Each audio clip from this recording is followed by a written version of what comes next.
नमस्कार, आपके साथ मैं हूं सुचेता कुकरेती और आज की बड़ी खबर, आसाराम अब जिंदगी भर जेल की सलाखों से बाहर नहीं आ पाएगा।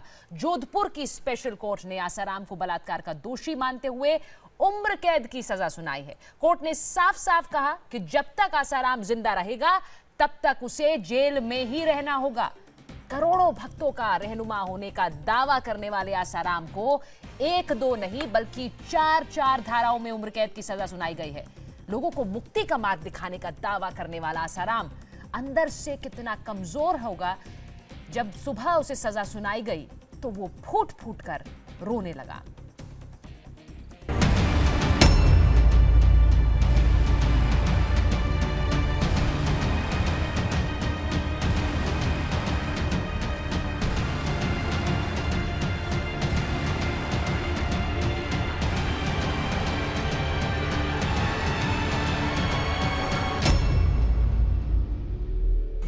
आसाराम के गुनाहों का पूरा हिसाब हो चुका है। कोर्ट ने आसाराम को बड़ा झटका दिया है। 1652 दिन के बाद कोर्ट ने इंसाफ किया है। बलात्कारी बाबा को उम्र कैद की सजा सुनाई गई है। अब आसाराम की पूरी जिंदगी जेल में गुजरेगी। नाबालिग से रेप के मामले में कोर्ट ने करीब 4.5 साल बाद अपना फैसला सुनाया और इसी के साथ आसाराम के पूरे गुनाहों का हिसाब किताब हो गया। अदालत ने आसाराम को उम्र कैद की सजा सुनाई है। आसाराम के 2 सेवादार शिल्पी और शरद चंद्र को 20-20 साल की सजा सुनाई गई है। 2 आरोपियों शिवा और प्रकाश को बरी कर दिया गया है। सजा सुनने के बाद आसाराम सन्न था। जज ने जैसे ही ताउम्र सजा का ऐलान किया, आसाराम पूरी तरह से टूट गया। वो कोर्ट रूम में फूट फूट कर रोने लगा। इसको बहुत हीनस ऑफेंस माना है और कोर्ट ने इसीलिए इसमें ऐतिहासिक फैसला देते हुए उसको कठोर सजा दी है। 376 सबसे जो बड़ा ऑफेंस है, 376/2F और 376 इसी में जो है उनको अपराध में सजा दी है और दूसरे जो धाराएं हैं उनमें भी उनको ऑफेंस। तो आसाराम अब जिंदगी भर जेल की सलाखों के पीछे रहेगा। जोधपुर की अदालत ने आजीवन कारावास की सजा सुनाई है और आज जब ये सजा सुनी आसाराम ने जेल में तो फूट फूट कर रोने लगा। उसी से जुड़ी एक रिपोर्ट आपको दिखाते हैं जोधपुर से। इससे पहले जिस वक्त जज सजा का ऐलान कर रहे थे उस वक्त आसाराम मायूस था। उसका चेहरा उतरा हुआ था। फैसले से पहले आसाराम बहुत बेचैन था। उसके दिल की धड़कनें बढ़ी हुई थी। आसाराम इतना परेशान था कि उसने कल रात से कुछ खाया नहीं। उसने सुबह नाश्ता करने से भी इनकार कर दिया। कोर्ट से राहत मिल सके इसके लिए वो सुबह से ही पूजा पाठ करता रहा।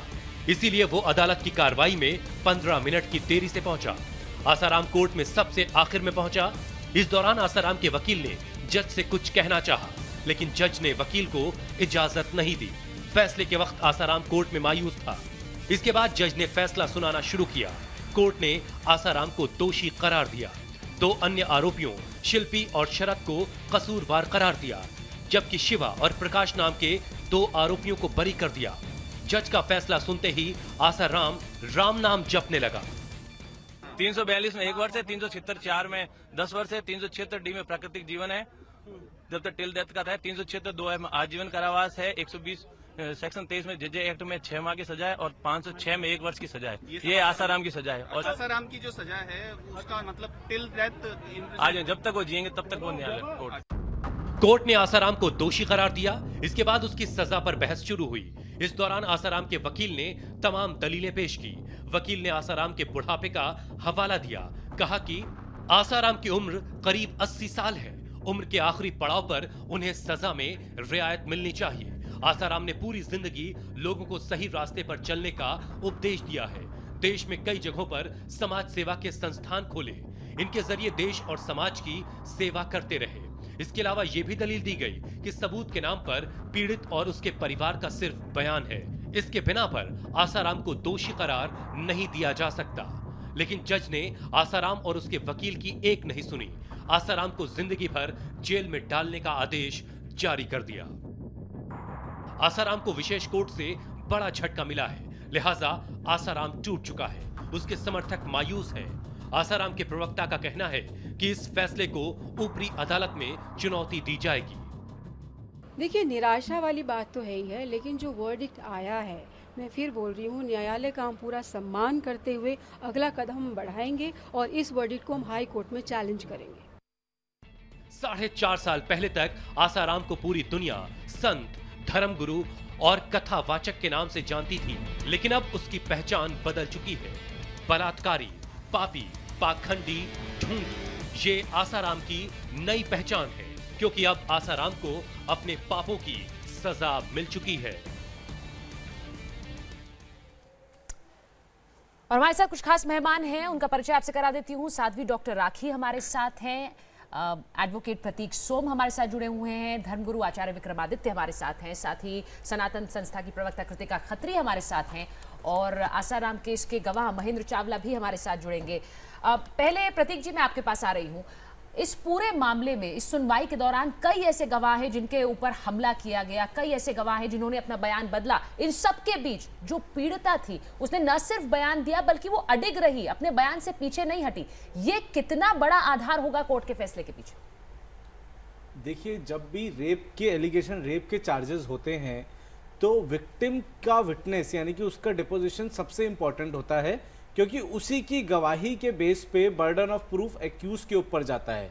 अगर विक्टिम बदल जाए, अगर वो विटनेस बदल जाए और वो हॉस्टाइल हो जाए, तो प्रोसिक्यूशन के लिए अपना केस प्रूव करना बहुत मुश्किल होता है। तो ये दाद देने की बात है कि इतना प्रेशर, इतना मसल मनी पावर लोगों के होने के बाद, 3 विटनेस की हत्या होने के बाद, एक विटनेस को कोर्ट में मैंने सुना कि चक्कू तक मारा गया, इन सब वारदातों के बाद भी ये जो बच्ची है ये अपने बयानों पे अड़ी रही। इसने जो शुरू में 161 के बयान दिए, वही 164 के बयान थे, मजिस्ट्रेट के आगे भी वही बयान रहे।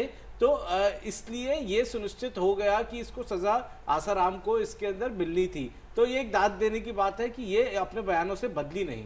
जी कृतिका जी, आप कुछ कहना चाह रही हैं? अगर इस तरह की कुछ भी गतिविधियां हुई हैं तो ये किसने की, इसका छानबीन होना आवश्यक है और उसके बाद ही उसके ऊपर टिप्पणी करना आवश्यक है। उसके पहले हम कोई भी कंक्लूजन निकालें और कोई भी बात अपने मन से बोलने लगे तो वो उचित नहीं है। मैं समझी नहीं हूं कृतिका जी, कोर्ट का फैसला है, आप कौन मन से जो बोल रहा की है? विटनेस है उसको गोली मारी गई है, प्रजापति को, जो अमृत प्रजापति है उसकी हत्या की गई है। प्रतीक जी, किसने मारी? उसकी इंक्वायरी सीबीआई कर रही है। किसके? हाँ, तो पहले सीबीआई की इंक्वायरी पूरी होने दीजिए, उसके बाद ये तय हो जाएगा कि किसने गोली मारी, कौन देखिए, मैं आपको बताता हूं, सुप्रीम कोर्ट ने भी इस चीज का संज्ञान लिया है। चीफ जस्टिस ऑफ इंडिया कहर साहब ने ये बोला था अपने ऑर्डर के अंदर कि ऐसा आदमी बिल्कुल बाहर नहीं आना चाहिए। 6 बार ट्रायल कोर्ट ने, 3 बार जोधपुर हाई कोर्ट ने और 3 बार सुप्रीम कोर्ट ने इनकी बेल रिजेक्ट करी है। बेल के अंदर तो ये सबमिशन दिए जाते हैं कि बाहर आने के बाद विटनेस को टेम्पर नहीं किया जाएगा। ये लोग तो हत्याएं करा रहे हैं। आप अभी भी क्या अगर वो क्लीन चिट दे रही लड़की, हैं? उसकी जो एज है वो हर एक डॉक्यूमेंट में बार बार अलग अलग पाई गई है, तो ये भी तो एक फैक्ट है ना। अगर आप वो फैक्ट बता रहे हैं, आपको लग रहा है कि फैक्ट कोर्ट ने नहीं ध्यान दिया होगा?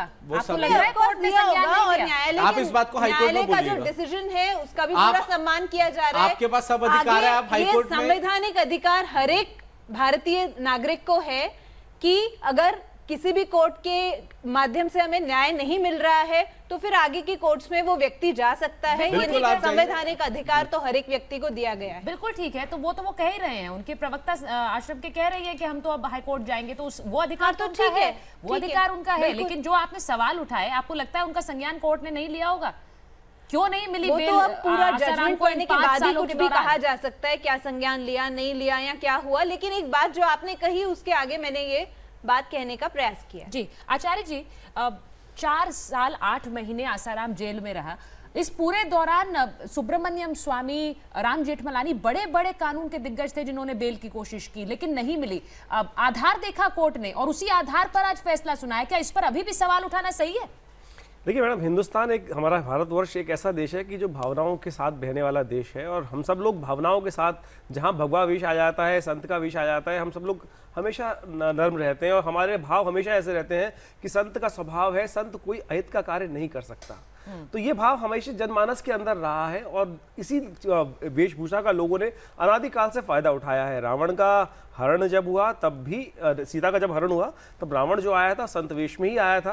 तो ये एक बड़ी विचित्र विडंबना होती है, कोई व्यक्ति किसी को पहचान नहीं सकता, घटनाक्रम बड़ी विचित्र तरह से घटे हैं और ये एक आज जनमानस के साथ इस प्रकार का आक्षेप लगता है कि हर कोई ठगा महसूस लगता है कि हम ठगे गए हैं। परंतु हमें बहुत सावधानी के साथ, आज कोर्ट ने भी जो डिसीजन लिया है कि हम लोग चाहेंगे अभी पूरी तरह से, अभी बहुत सारी कोर्ट और बाकी हैं, उन सबका पूरी तरह से विवेचन हो जाए। जिसका आपने जिक्र किया साधु का भेष था, इसी का संज्ञान कोर्ट ने भी लिया है कि गुरु की आड़ में बच्ची के साथ बलात्कार किया, इसी को इतना जघन्य माना है। एक छोटा सा ब्रेक लेकर वापस आ रहे हैं। तो आसाराम अब जिंदगी भर जेल की सलाखों के पीछे से बाहर नहीं आ पाएगा, क्योंकि जोधपुर की स्पेशल अदालत ने आसाराम को दोषी पाया है और आजीवन कारावास की सजा सुनाई है। अब डॉक्टर राखी, ब्रेक से पहले जो चर्चा हो रही थी उसी को थोड़ा आगे बढ़ाऊंगी। इस पूरे मामले को क्या धर्म के आईने से देखा जाना चाहिए? सत्य थोड़ी देर के लिए परेशान हो सकता है लेकिन पराजित कभी भी नहीं होता। बिल्कुल धर्म के साथ, जहाँ पे भी आसाराम बापू का नाम आएगा वहाँ धर्म जरूर आएगा। याद रखिए, जितने भी ये जो बाबा वर्ल्ड चला हुआ है उसमें जो सबसे पहले बाबाओं को पूजा जाता है या जिसने बहुत सारे फॉलोअर्स को अपने पीछे लगाया वो आसाराम बापू ही हैं। इसे आप और मैं झुटला नहीं सकते, चाहे माने या ना माने, सच आपके और मेरे सबके सामने है। जो भी आज चीज सामने आई है उसके लिए मैं ये कहना चाहूंगी कि अक्सर बहुत सारे केसेस में ऐसा देखा गया है कि लोअर कोर्ट में केस कर और अपर केस में, हाई कोर्ट में, सुप्रीम कोर्ट में केस जीता गया है। तो अभी बहुत सारी कोर्ट्स और बची हैं, क्योंकि मेरा मानना यह है कि जो भी उस बच्ची के साथ हुआ, जिसने भी वो किया वो गलत है, एग्री, लेकिन क्या उसका पिता गलत नहीं है जो खुद आश्रम लेके गया, ये अब आपके पास रखिए, इसे खिलाइए, इसे पिलाइए, इसे पढ़ाइए? कब तक आखिर हम लोग अपने भक्तों में हम अपने बच्चों को कैसे लेके जा सकते हैं? कैसे दासी बना सकते हैं? कैसे चीजें कर परिवार को आगे लेके जा रहे थे कि गुरु है, रास्ता दिखाएंगे, ये रास्ता दिखाया। I agree with you ma'am, लेकिन एक बात याद रखिए, जब तक हमें लोगों को यह समझाना होगा कि कोई इंसान महान हो सकता है, भगवान नहीं होता वो। आप यही नहीं, लोगों को 2 मिनट लगते हैं अपने भगवान के कपड़े उतारने में और उन पर उंगलियां उठाने में।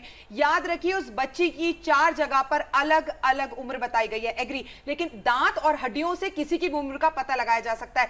किसी भी जगह पर उसके दांत और हड्डियों की जांच नहीं कराई गई, कहीं पर भी ये देखने की कोशिश नहीं की गई। एक जगह पर एक ऐसा इंसान है जिसने देश का नाम रोशन किया, बहुत भटके हुए लोगों को लाइन पर लाया, बहुत सारे लोगों को, अनुयायियों को, बहुत सारे फॉलोवर्स को सही दिशा दिखाई, पेड़ पौधे लगवाए, नशा बंदी, लोगों को नशा की आदत छुड़ाई, लोगों को गौ पूजा सिखाई, लोगों को तुलसी पूजा बताई, वैलेंटाइन डे की जगह पर माता पिता के बाद भी आसाराम को ग्लोरीफाई कर बिल्कुल मैं कर रही हूं, और मैं ये बता रही हूं, माता पिता दिवस बनाना आसाराम बापू ने सिखाया। मैं आपसे कह रही हूं, इस कोर्ट के बाद भी आगे है। उम्र की बात अगर आप कहें कि उम्र की बात नहीं है, उनके कामों को भी आप डिनाई नहीं कर सकते हैं, बिल्कुल भी नहीं कर सकते हैं, क्योंकि सिवाय उस बच्ची के और उसके पिता के कोई गवाह नहीं है। मेरे साथ यहाँ महेंद्र चावला भी जुड़ गए हैं, आसाराम केस में गवाह हैं और कई बार उन्होंने इस केस से जुड़ी बातें टेलीविजन पर लोगों के सामने रखी हैं। महेंद्र चावला जी, मैं आपसे बात करूंगी क्योंकि यहाँ पे बहुत से ऐसे लोग हैं, अभी भी हमारे पैनल पर गेस्ट हैं, जो मान रहे हैं कि आसाराम को अभी भी एक तरह से इंसाफ नहीं मिला है और जिस तरह के आरोप लगाए गए उनसे पार पा पाएंगे आसाराम। इस पर बात करेंगे एक ब्रेक के बाद। आसाराम के गुनाहों का पूरा हिसाब हो चुका है। नाबालिग से रेप के दोषी बलात्कारी बाबा को कोर्ट ने उम्र कैद की सजा सुनाई है। अब जिंदगी भर जेल में रहना होगा। इस बात से पीड़ित और उसका परिवार खुश है, लेकिन आसाराम और उसके भक्त नाखुश हैं। देश के तमाम हिस्सों में आसाराम को मानने वालों ने सजा की खबर सुनी, मायूस हो गए, कोई रोने लगा तो कोई बाबा को बेकसूर बताने लगा। आसाराम के भक्तों का क्या कहना है, आपको सुनवाते हैं। बापू जी निर्दोष है। क्या लगता है कोर्ट में, आप कह रहे थे कि आपको कोर्ट पे पूरी आस्था है? मेरे बापू जी निर्दोष है, मेरे बापू जी कुछ नहीं कहते, मेरे बापू जी बिल्कुल निर्दोष है। गलत बात नहीं मंजूर हो सकती, लेकिन हम शांति बनाए रखेंगे, हम कुछ नहीं बोलेंगे, हम कुछ नहीं बोलेंगे, हम शांति बनाएंगे। आज नहीं कल मेरे बापूजी आएंगे। बापूजी हमारे निर्दोष हैं, निर्दोष हैं, निर्दोष हैं। हमें ये पता है कि बापूजी निर्दोष हैं और उनके ऊपर कोई भी दोष नहीं हो, एकदम पवित्र है। किसी एक लड़की से कहने से कुछ भी नहीं हो जाता। हम सभी हम जानते हैं कि बापूजी कैसे, हम उनके सत्संग में आते रहे, वो हमेशा हमें अच्छी बातें ही सिखाते, कभी भी हमें बुरे रास्ते पे जाने को नहीं कहा है और हमें पता है बापूजी निर्दोष है। तो लोगों के द्वारा साजिश की गई है, बाकी हम हमारे हिसाब से नहीं मानते इतने वो हो सकते ऐसे। गुरु है आखिर वो तो। महेंद्र चावला जी, आपने ये आवाजें सुनी और ये वो आवाजें हैं जिनसे आप भी घिरे रहे एक लंबे समय तक जब आप आसाराम के आश्रम में थे। आज इस फैसले के बाद भी बहुत से लोग हैं जो अभी भी आसाराम में अपनी आस्था व्यक्त कर रहे हैं, मान रहे हैं कि ये फैसला गलत है, ये फैसला सही नहीं है आसाराम के खिलाफ जो आया है। इन सबको क्या कहना चाहेंगे आज के दिन? मैं तो सिर्फ इतना ही कहूँगा कि जो फैसला आया है ये माननीय कोर्ट का फैसला है, और माननीय कोर्ट के फैसले को यदि कोई गलत कहता है तो यह न्यायपालिका का अपमान है। ये लोग अपने मन में कुछ भी मानते रहें, लेकिन कोर्ट के फैसले का तो सम्मान करना ही पड़ेगा। अब ये लोग कोर्ट के फैसले को भी नहीं मानते। कल तक तो आसाराम के लोग बोलते थे केवल आरोप लगे हैं, आरोप सिद्ध नहीं हुए।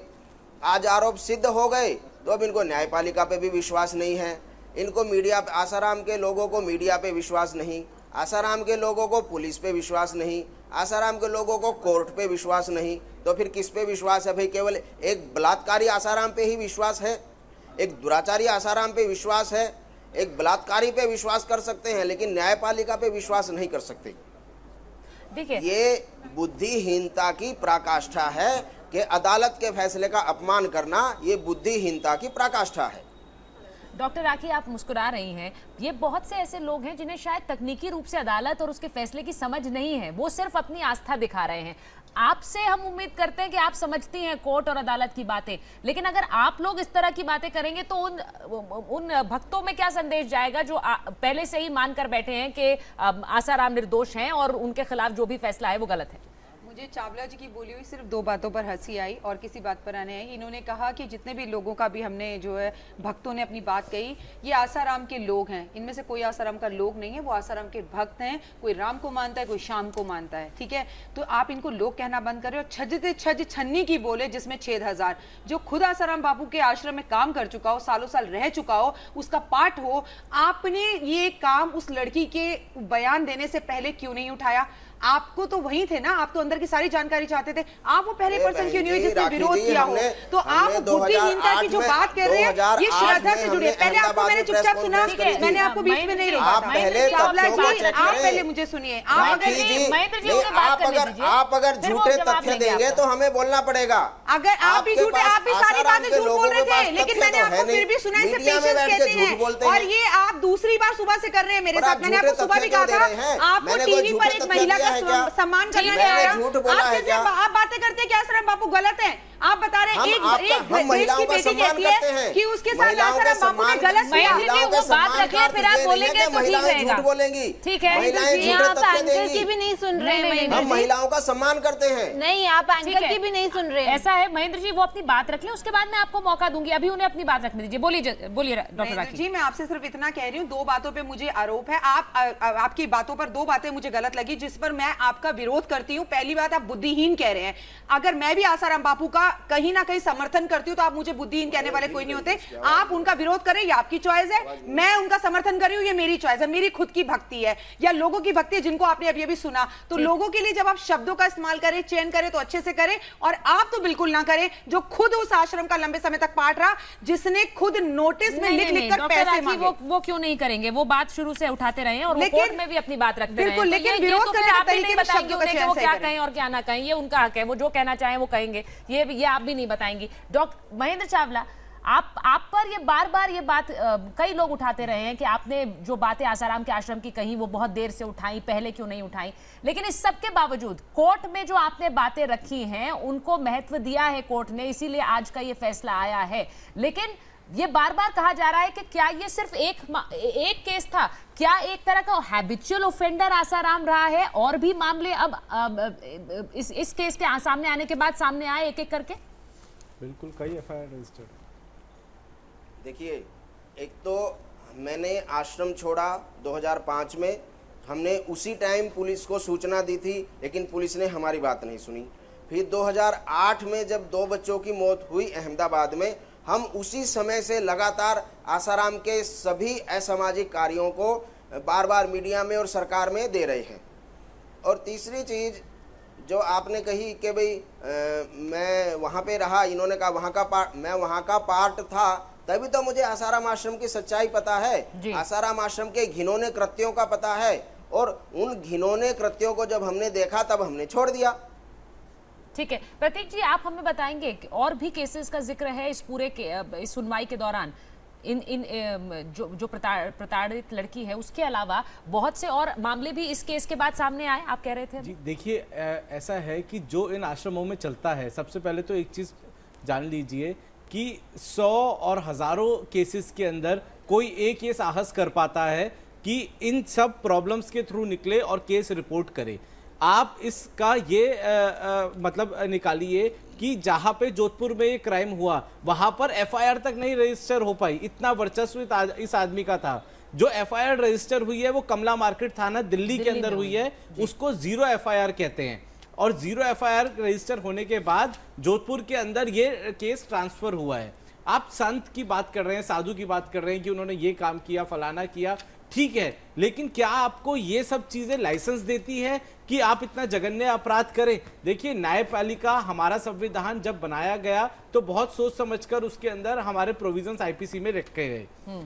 सारे इनके अंदर मैं आपको चार्जेस बता देता हूं क्या है। इसके अंदर रॉन्गफुल कन्फाइनमेंट यानी कि किसी को गलत तरीके से अपने पास रखना 342 है। इसके अंदर 376 डी है जिसको गैंग रेप बोलते हैं। एक या एक से ज्यादा आदमी जब कॉमन इंटेंशन की तरफ कोई एक्ट करे तो इसके अंदर 5 लोग हैं, 376 डी है।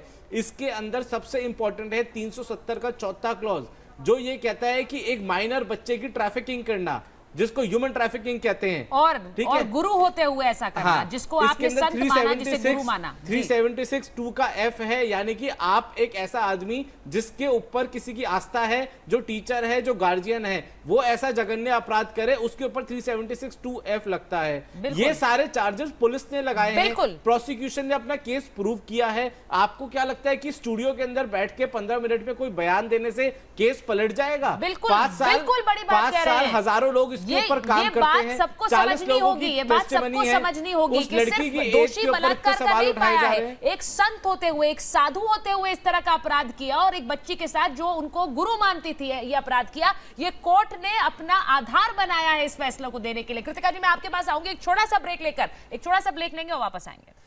तो आसाराम को अब अपनी पूरी जिंदगी जेल के अंदर काटनी होगी। जोधपुर की अदालत ने आसाराम के खिलाफ फैसला सुनाया है। अब कृतिका जी, ब्रेक से पहले जो बात हो रही थी उसी पर आऊंगी। आप बार बार ये बात कह रही हैं आसाराम संत हैं, साधु हैं, इसी को आधार बनाया है कोर्ट ने कि एक लड़की, एक शिष्या जो गुरु मानती थी उसके साथ इस तरह का जघन्य अपराध किया, इसको महत्व दिया है।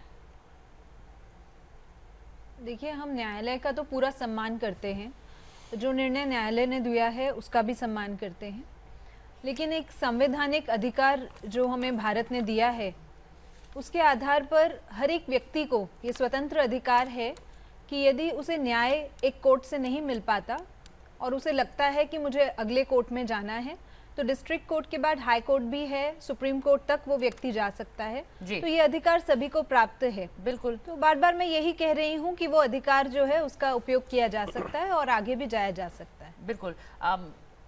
समय में बस बहुत कम है। प्रतीक जी, जो कोरॉबोरेटिव एविडेंस है इस पूरे मामले में, क्योंकि बार बार उसकी बात हो रही है, उसका कितना महत्व कोर्ट में रहा, जो बयान बाकी लोगों ने दिया और खासकर वो लोगों ने जिनके ऊपर कोर्ट के बाहर हमले हुए इस मामले में? देखिए, इसके अंदर लगभग 40 से 45 विटनेस ने इस कंप्लेनेंट जो है उसके फेवर में डिपोज किया है, जितना हमको पता लगा है, क्योंकि ये चार्जशीट बाहर नहीं आ पाई थी। एनसीपीसीआर की गाइडलाइन है कि आप विक्टिम की आइडेंटिटी और बाकी सारी चीजें डिस्क्लोज नहीं कर सकते, और इसके अंदर बर्डन ऑफ प्रूफ जो है वो एक्यूज के ऊपर होता है कि वो अपना केस प्रूव करे कि उसने ये चीज नहीं करी। तो कहीं ना कहीं डिफेंस लॉयर्स भी ये फेल हुए इस बात को एस्टैब्लिश करने के लिए, और इनका जो कंडक्ट रहा वो कोर्ट ने देखा कि ये जिस तरीके से विटनेसेस को एलिमिनेट कर रहे हैं और जिस तरीके से बेल एप्लीकेशन रिजेक्ट हो रही है। यही वजह है कि 4 साल 8 महीने के इस पूरे अंतराल में एक बार भी जमानत भी नहीं मिली है। हालांकि अब आसाराम के जो आश्रम के प्रवक्ता है वो कह रहे हैं कि हायर कोर्ट जाएंगे। बहुत बहुत धन्यवाद आप सबका हमसे बात करने के लिए। एक ब्रेक लेंगे।